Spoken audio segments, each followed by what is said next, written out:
Hi, welcome back to After Metrics, where we do B2B SaaS teardown videos and try to identify a few conversion leaks that might be costing businesses a few $1,000s every single month. Today, we're going to be talking about Flexitive, which is basically a platform where you can design the look of each um, message that you might be sending to customers or for your emails or anything like that, basically, as you can see um, in this picture. There's not really a headline, which is not great because you wouldn't automatically understand what it does unless you wait for the animations to tell you how you can create advanced responsive designs for all of your omni-channel marketing. And so I guess they could have added the sentence at the top also, but here they explain more clearly that they help brands and agencies automate the design and the distribution of the omni-channel marketing, right? If you scroll down, they clearly show you how it's done and all the variants that you can use.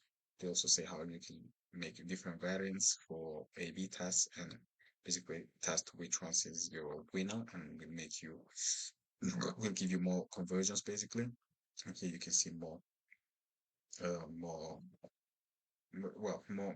versions of what the software can do. They can also make YouTube or MP4 videos, right?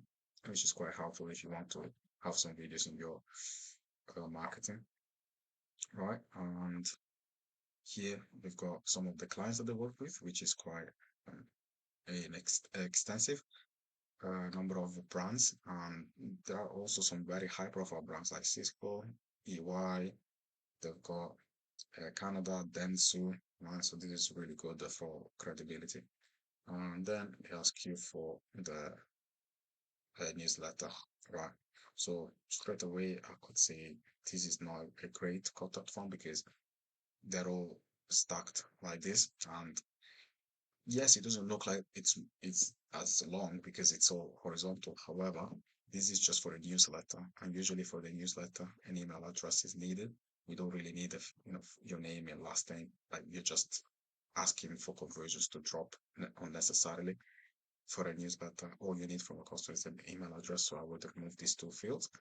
Now, if you wanted to actually collect this data, then I would potentially add this back at the top of the page and actually offer some kind of a lead magnet to actually encourage prospect to um, provide their contact details, right?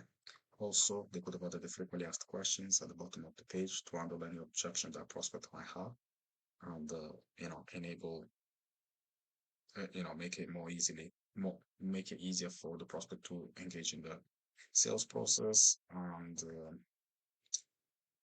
yeah, if I go on the pricing page just for completion,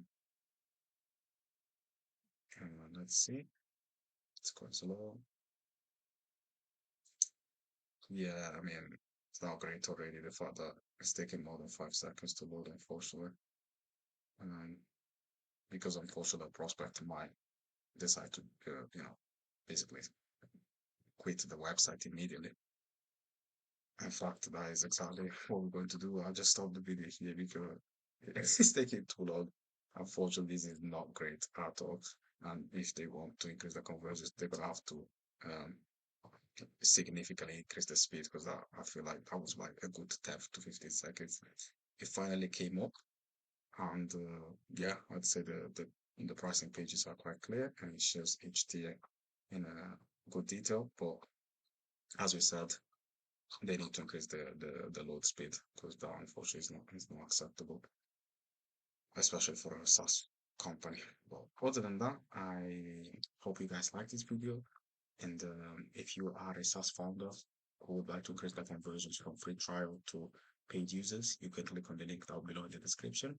Otherwise, I hope you have a nice day and I'll see you in the next video. Bye.